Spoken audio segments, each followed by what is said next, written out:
Personal accountability is a personal investment in choice. We all have the capability and wherewithal to determine which direction we want our life to go, regardless of the socioeconomic situations we arise from. We have a personal responsibility to make the best of our personal circumstances.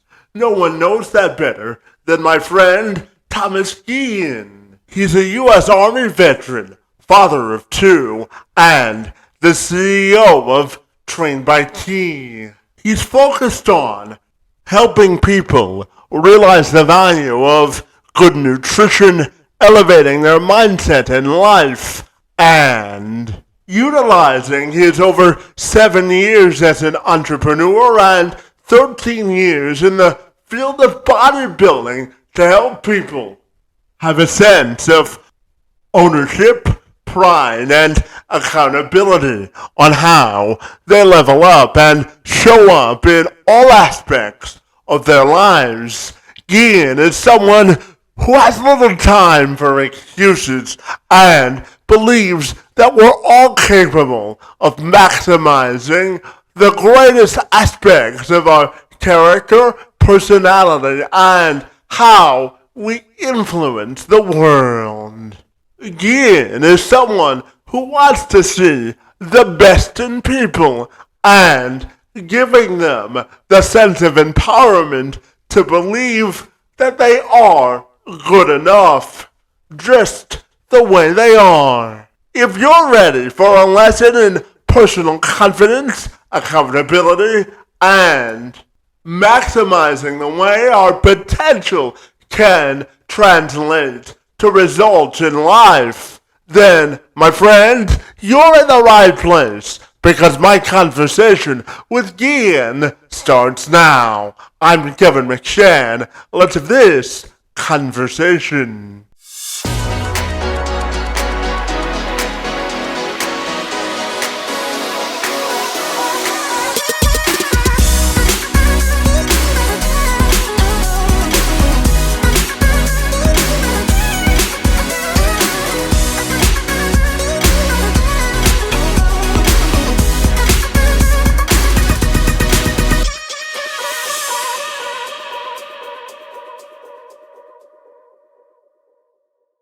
Thomas, I'll take a moment to welcome you to the program, my friend, and I'm super excited to learn how you help people level up in all aspects of their life. Great to see you today, buddy, and thank you for a few minutes.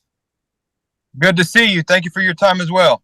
Absolutely, my friend. So, Thomas, I know that entering the Army was a big turning point in your life, and you also took up an interest in bodybuilding and fitness, my friend. So first and foremost, thank you for your service to the country, my friend. And tell me, how did that portion of your life really change the trajectory of your life?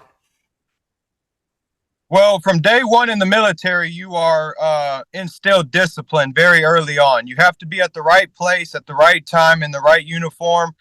There's really no excuse for it. So as soon as you graduate high school and you go into that kind of environment, you learn to grow up very fast.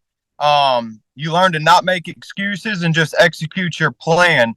As the military goes on, that same concept keeps going throughout, right place, right time, right uniform. As I transitioned out of the military, I began my bodybuilding journey to chase my professional card in bodybuilding. And of course, when you deal with bodybuilding, it's the same concept: discipline every single day, following your plan, executing your plan without fail. And discipline is just a big part of my life. Everything that has saved my life in the darkest times ended up falling back on discipline, the daily habits that I had created, and the person that I was meant to be. Yeah, absolutely, my friend. And in preparation to talk to you, buddy, I did a deep dive in your Instagram, and a lot of your messaging has to do with help people really take personal accountability and really encouraging them to maximize their own level of potential. So, what does that mean to you to help people maximize their own personal potential? And when we take a look at the concept of accountability, what comes to mind for you? Well, accountability for me is keeping your word to yourself. Throughout the day, whatever it may be that you do from day to day life, keeping your word to yourself, doing what you say you're going to do, and following through with what you say has been a huge part of my life. I've faced the most ordinary problems. I've been through breakups. I've been through a divorce. I've been through the military. I have two children. So everything that the average person goes through, I've gone through that. A lot of the normal problems in today's society, people tend to let that derail them. They let a breakup, bad eating habits, their weight, losing a job. They let these small problems derail them. And once they get derailed off of their plan and their purpose in life, it's just compounded with negative effects. So as I became a master of self and I really tapped into higher potential and really started cultivating a mindset that cannot be broken, I felt like it was very valuable to the world. I'm able to help a lot of people through basic 30-second clips. Just really getting people to tap into their higher self. Accountability is key, especially when we're talking about personal development. Personal development ultimately saved my life. Through those ordinary problems, you can really lose a lot of time in life. And for myself speaking, a lot of the things I went through were a very easy way just to give up and stop moving forward. But through accountability, discipline, and my daily program, I was able to get over those humps.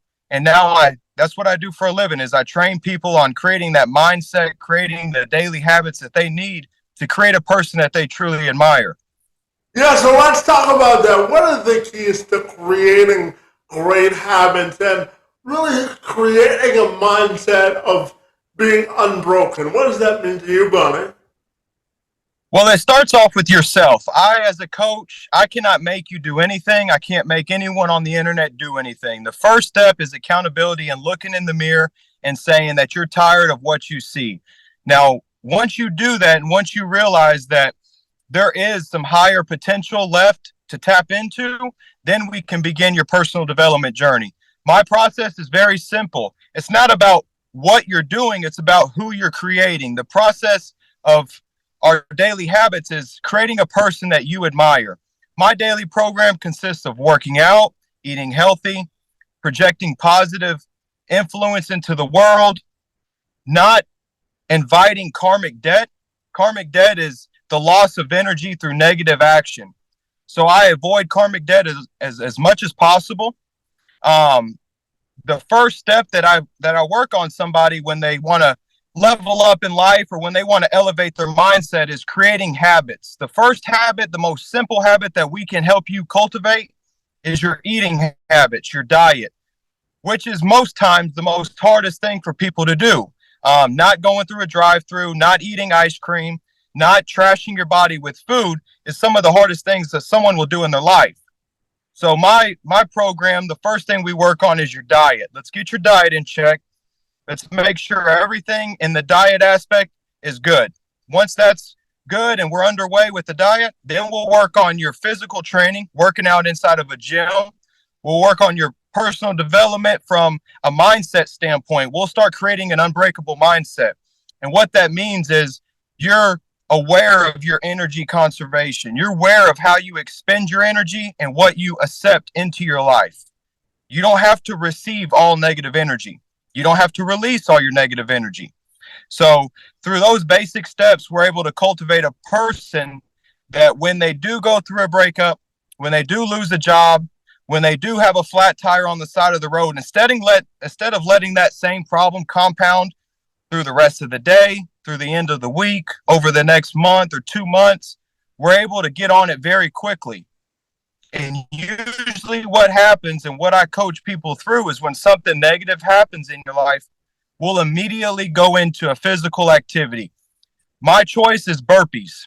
I love to do burpees. When I get bad news, when someone pushes negative energy onto me, or first thing when I wake up. No one wakes up laughing. No one wakes up smiling. We all wake up inherently negative.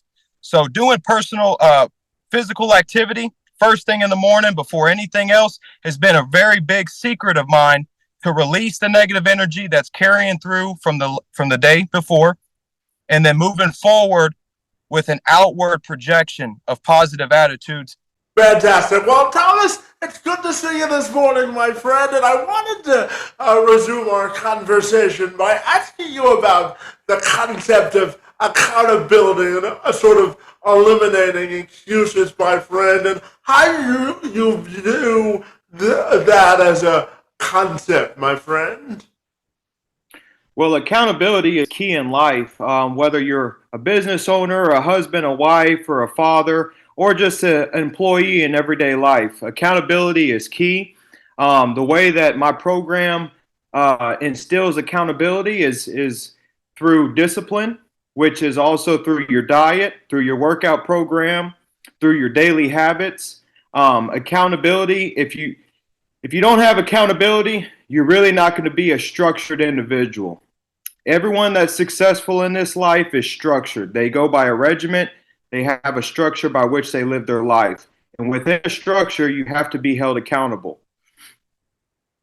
Yeah, absolutely, my friend. And let's talk about eliminating excuses, my friend. I'll give you a quick story. So, Thomas, I don't know how much research or reading up on me you did before we had a chance to talk, buddy, but I found out at the age of 9, bud, that I wouldn't be able to walk without assistance for the duration of my life because of the severity of my cerebral palsy, my friend. But I always tell people that, I view life as sort of stacking a deck of cards and really stacking our deck of cards that we're dealt in our favor. So tell me, Thomas, about eliminating excuses and persevering past adversity, my friend, and your views there as well.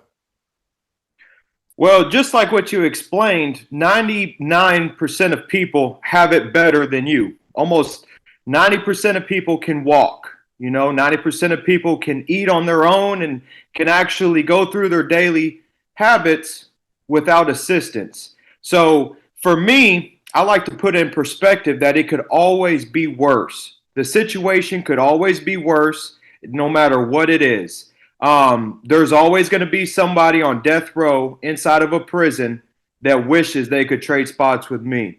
So early on in life, when I started learning about accountability and how to overcome certain things, eliminating excuses was often done by switching my perspective. Perspective and gratitude were two major key points in entrepreneurship for me, especially in the starting stages, just because it's real easy to get wrapped around what's actually going on in the present. You have a flat tire, your wife divorces you, your kids are having a bad day. There's a lot of different things that could put you into a bad mood, could get you on a downward spiral. And when you have perspective and gratitude cultivated at a high level, you're able to switch that mindset very quickly and say, it could always be worse. There could always be something else happening. And I usually do that, and as silly as it sounds, I usually do that by saying that, would someone on death row think that my problem is a big problem?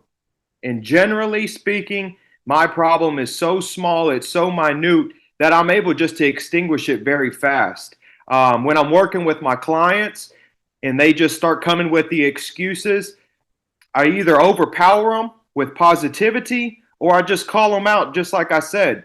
Is your problem this big? Is it really as big as you're making it out to be? Would someone on death row take your problem from you in a heartbeat? And usually they say yes, yes, yes. And that's how we extinguish those excuses very on. Other than just being real with yourself, you have to be a realist. Love is not lies. I don't lie to my clients. I don't sugarcoat it. Like I say, there's somebody out there that's got it worse than you. Yeah, absolutely. It's a matter of perspective, isn't it? Yes, sir. Yeah, and Thomas, I know that you have two kids, and I know that being a championship dad is important to you. So tell me, how do you define being a championship dad, and what would you say to first-time fathers or fathers needing to level up in life? So what does it mean to you to be a championship dad, my friend? Well, a championship dad is somebody that's cultivated. Just because you have children doesn't make you an all-star dad. Being a championship dad to me means that you do what you say you're going to do. You're sober. I'm a real big believer in sobriety. No alcohol, no drugs, no mind-altering substances. You follow through with what you say and you lead the example. You lead the example for what you believe in this life. You're the man that you listen to and that you admire. And through that, your children will follow. Times a lot wonder why kids do them, why they're running around, why they're yelling and screaming and don't do anything they say they're going to do. And ultimately, it's because they don't respect their parents, because their parents don't respect themselves. You project what you possess. If you don't love yourself unconditionally, you cannot produce and project love unconditionally. Now, that's not saying you can't love your children. You can. But if you're a parent and you drink alcohol or you do drugs, you do not love yourself unconditionally. So being a championship dad to me means that I'm actually doing the daily steps needed to lead the example for my children, because I know at the end of the day, they probably won't listen to the words as much as they're going to watch the actions that I take in. So when I let my kids see that I'm eating healthy, that I'm working out, that I say no to alcohol, that I don't go to parties and drink alcohol, that I project positive things into this world, and they can see that. I have an 8-year-old son. He's very into discipline, sports, mindset type of stuff very early on. I don't believe in pushing it on your children. You should just, lead by example and allow them to follow. So a championship dad is somebody that keeps his word, he's sober, and he is truly the man that he admires, and he leads by example. Yeah, absolutely. And Thomas, tell me, how do you view the word consistency as an overall sort of mantra in life? How do you view consistency as a whole? Well, consistency is one of the key ingredients to success. If you're not consistent, you'll never move forward positively for a longer period of time. Now, a lot of times, people in this world take 5 steps forward and 2 steps back. Monday through Friday, they're on their program, they're doing everything they know they should be doing, and then on the weekends, they take 2 steps back. Consistency compounded over months and years and decades is exactly going to be the ingredient needed to get to where you want to go.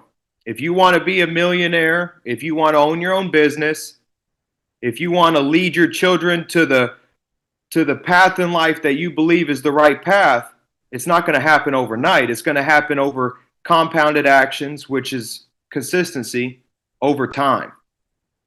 Yeah, absolutely. And Thomas, I know that you're a part of the pillars of your program is that strength is built through restraint, my friend. So, can you tell me about your daily program in greater detail? Because I know it's all about physical activity, nutrition, and uh, driving with purpose, my friend. So, I'm wondering if you can tell me more. So my daily program, ultimately, it was constructed to create a man that cannot be broken.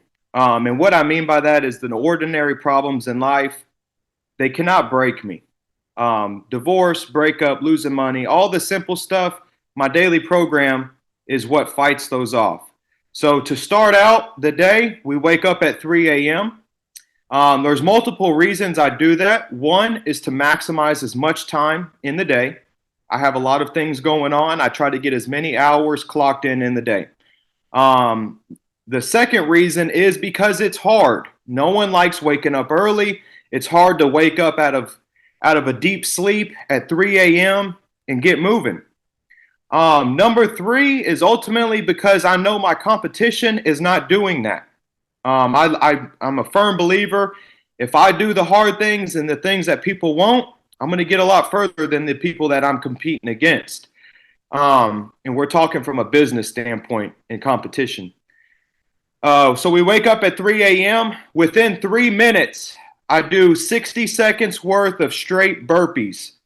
So within 3 minutes, that means before I use the restroom, before I make my coffee, before I do a protein shake, before anything, I do burpees. Now, the purpose of this set of burpees is not anything physical related. It's all mental and emotional. Like I said, it's very difficult to wake up at 3 a.m. But if you get moving very quickly, you realize that you're awake. You become energized. So those burpees are specifically designed to wake me up, to get me going, to get me in the mood, and to not allow that snooze alarm or me to lay back down and go to sleep to happen. By nature, my entire life, I've been a heavy sleeper, which a lot of people could relate through. I sleep through an alarm without a problem. So that little trick right there, doing the burpees within 60 seconds of waking up, within 3 minutes, it's been very key.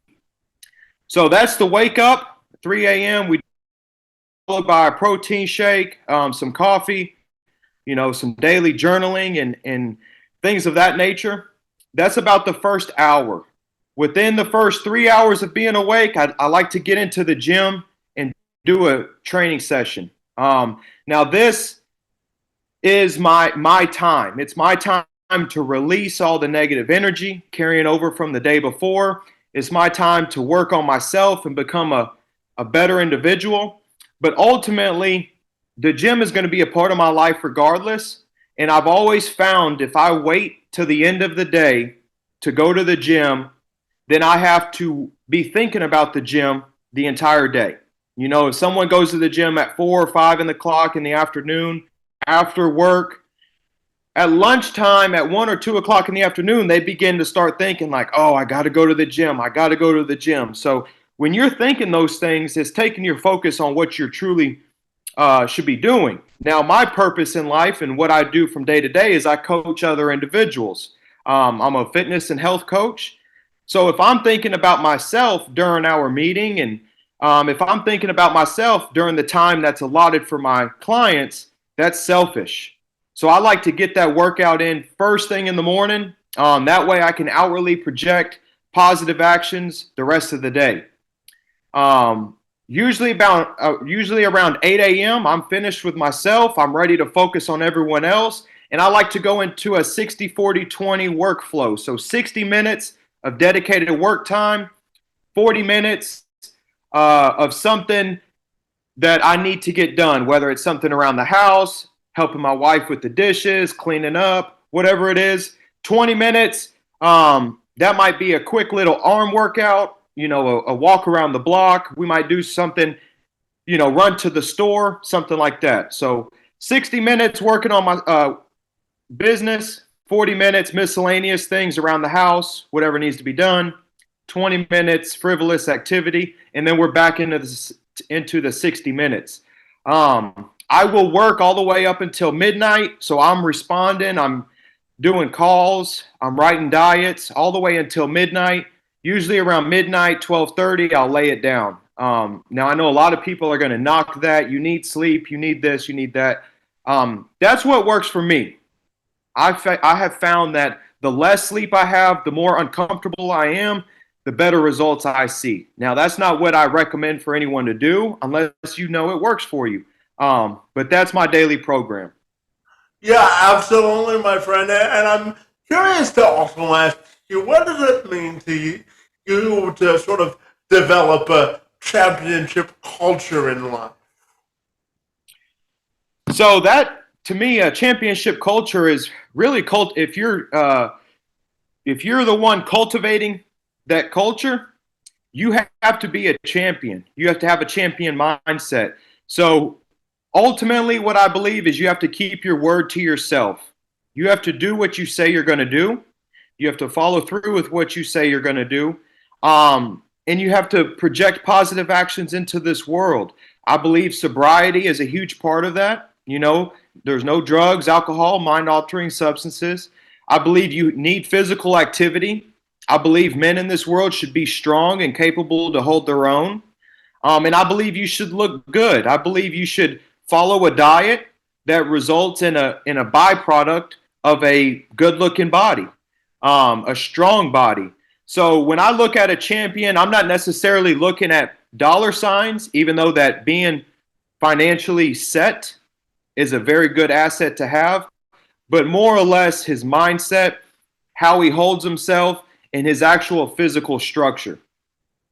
Yeah, absolutely. And Thomas, tell me, what do you think when you are looking at society today? You know, when you turn on the news, my friend, you know, and this is coming from a news guy, you're instantly told what's wrong with the world, but it's also important to stay informed. So when you look at society today, what's the one thing that frustrates you the most that you want to sort of change in your own sort of ecosystem each and every day?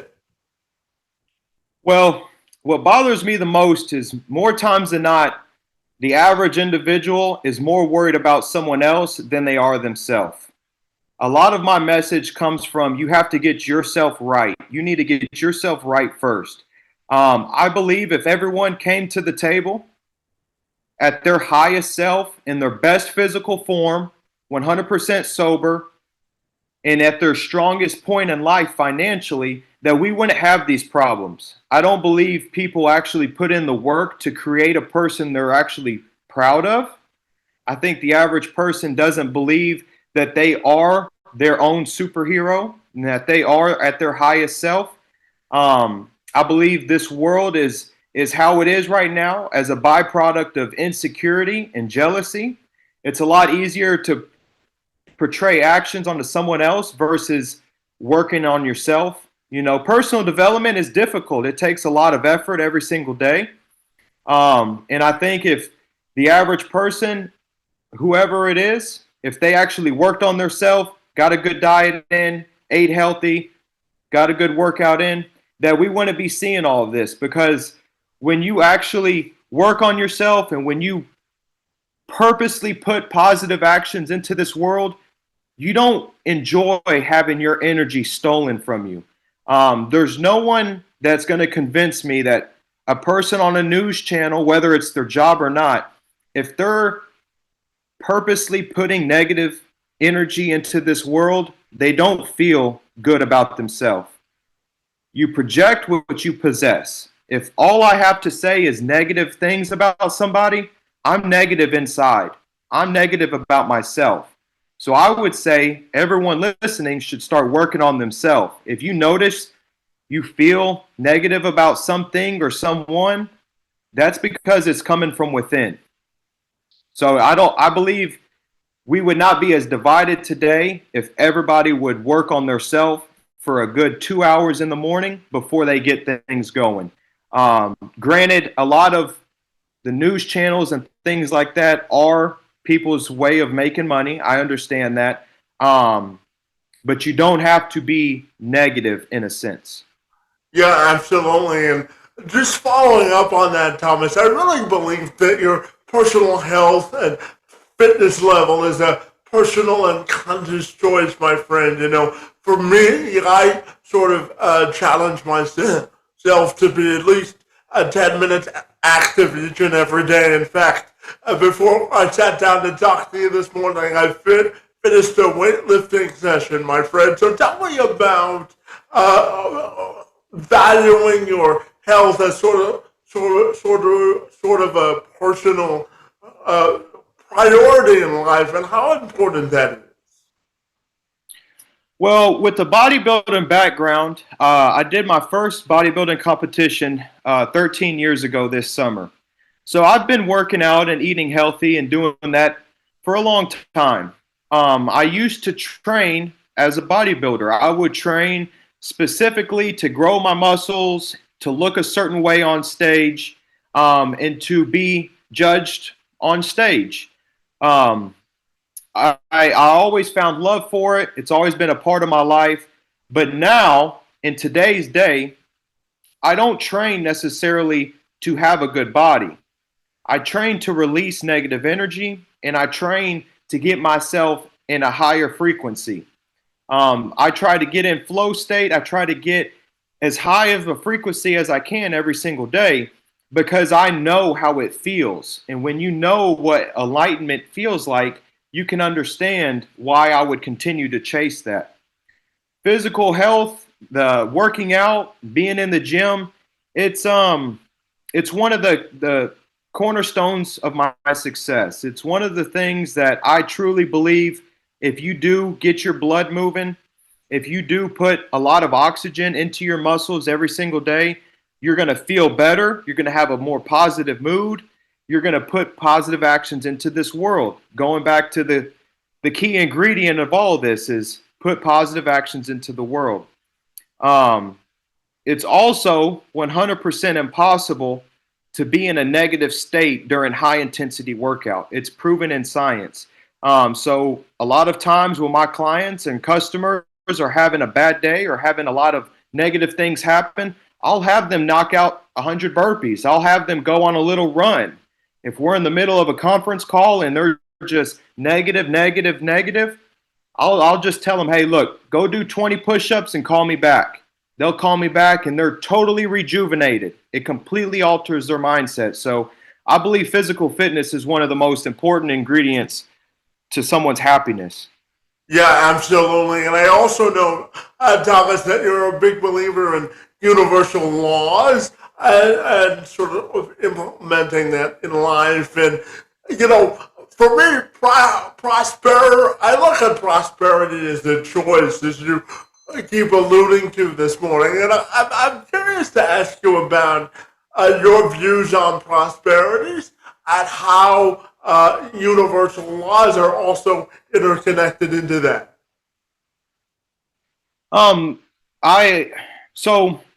I discovered universal laws, and to me, it made sense like this.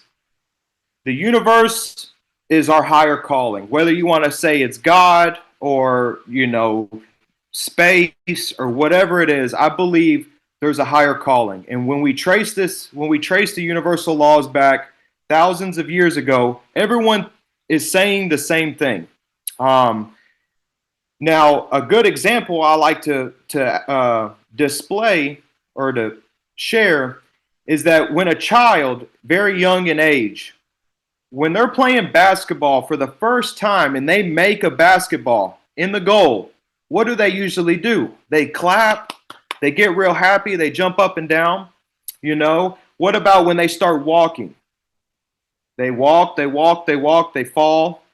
When they start walking normally, they get very happy. So universal law is our calling from above. The law of exposure is one that's really hits good with me. Once you're exposed, you cannot be unexposed. So when I was exposed to financial success, I could never forget it. When I was exposed to a private jet, I could never forget it. When my children are exposed to eating healthy and learning discipline and being regimented with their day, they can't forget it. Whether they want to listen or not, they won't be able to forget it. The law of compensation, the law of divine oneness. I like to live by universal law because it keeps me in congruence with my conscience. So my gut feeling or my conscience, that's what I listen to. That's my guide. If it feels wrong, it is wrong. If it is right, it feels right. The law of man is like don't steal, don't kill, don't run the stop sign, things like that. And I used to think that I could get away with those kinds of things. The law of man, the laws that we created in this world. And I always found out that no matter what I did or how many times I did it, I always had to pay for it. And I had to pay for it through karmic debt. Karmic debt is the punishment of your time. So your time is stolen from you. I think prosperity is very important because there's no reason we shouldn't flourish in this life. There's no reason that we shouldn't be successful in this life. It all starts with your daily habits. If you listen to your conscience, if you listen to your gut feeling, it's going to guide you to exactly where you need to go. I don't think we have enough time to get into it, but if you Google universal laws, you'll start to read a lot of things that make sense. No one has to break it down for you. It's things that we've been taught over a long period of time. So I'm a big believer in the universal laws for sure. Yeah, absolutely. And Thomas, what does it mean to you to be sort of an elite competitor in life? What does that mean to you, buddy? An elite competitor means that I'm going to do what you won't do. I'm going to work harder, smarter, and faster than you will at all times. That's the reason for waking up at 3 a.m. That's the reason for going to sleep at midnight. When it's storming down, raining outside, I'm still outside doing my cardio. An elite of anything, whether it's in business, personal development, life, or your relationship. To be an elite individual means you're going to do whatever it takes. A lot of times, individuals do not do whatever it takes. They have a scapegoat, they have an excuse, they have a way out. I've operated for quite a while now with no plan B. I don't have a fallback. If I fail what I'm pursuing right now, then I fail miserably. But I don't have a what if, I don't have a plan B. I think to be an elite, you have to think like that. Ultimately, an elite type of individual is someone who's going to do whatever it takes, no matter what. Yeah, absolutely. And Thomas, tell me, how did your time in the Army sort of help transform your thinking in all aspects of your life? Well, I think ultimately the discipline was the biggest factor. Discipline is huge in my life, as we discussed earlier. And I got to realize that I was not a person who could take order. I think that's what I took direction from the most. In the military, it's just like the average civilian world. You have people that are overweight. You have people that commit crimes. It's just like the civilian world. So when I started I was required to take direction from people that were overweight and out of shape, that relied on the alcohol every weekend. When I started having to take order from that, I really started learning that that's not what I believed in. So when I got out, I was able to cultivate a person that was truly unstoppable as far as a mindset standpoint, because of sobriety, because of being the person that I would listen to. Now, from a military standpoint, what I really took away most from it was the brotherhood. It's very hard in today's society to get around 10 or 20 or 30 people that think like you do. Inside of the military, we were grouped as infantrymen. We were grouped, in platoons. So 30 people or so. Generally, we all thought the same and acted the same and shared the same aspects of life. Now, in the real world, it's hard to find that. So I valued the most from the military. I valued brotherhood. I learned the most discipline. Yeah, absolutely. And Thomas, I've got two more questions for you. And the first is a two-part question, my friend. Fred, in terms of defining joy in your life, how do you define joy, and how do you want your personal and professional legacy to be defined, my friend? Well, I find joy in fulfilling my purpose. I truly believe I can change a lot of people through fitness, through mindset, through nutrition. Flow state is when we're not thinking about time, when we're not thinking about going to the restroom, when we're actively engaged in our calling. I go into flow state very easily when I'm helping someone work through their problems. Recently, I had a gentleman come to me. He was a full-blown alcoholic. He was drinking a bottle a day of liquor. He was about to lose his wife and his two children. And through my program in personal development, nutrition, and training, he was able to completely alter and 180 his life. He changed everything. That's where I find joy. I find joy in being the man that I admire and that my kids are proud of. Um, it ultimately falls back onto the daily program. Um, but being, finding joy comes from serving others, essentially. Yeah, absolutely. And Thomas, my final question for you this morning has to do with your final message about the importance of leveling up in life and really taking personal ownership of your own life and circumstances. So, what's your final message about leveling up in life, my friend? Well, your level up, you will never be ready for. You'll never be ready, or you'll never have a plan for your next level up. Um, your the the next level up usually happens when things are very uncomfortable and discomforting for you.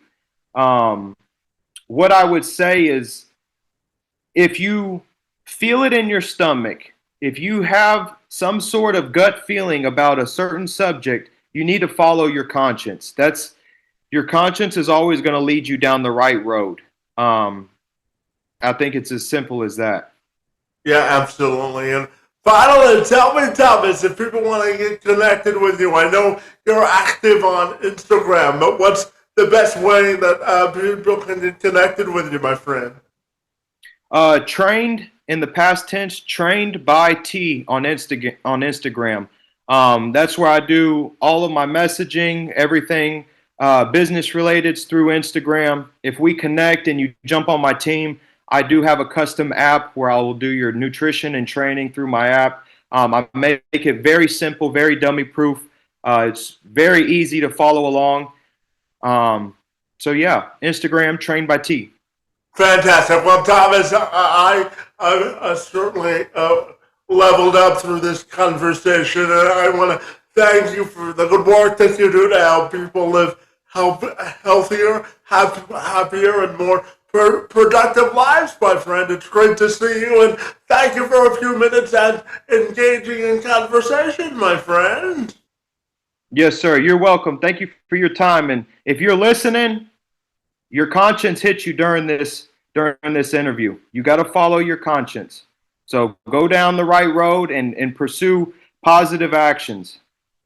Absolutely, my friend. Well, thank you for that parting message, and I want to wish you a good weekend, my friend. Have a good one. Be safe. Yes, sir.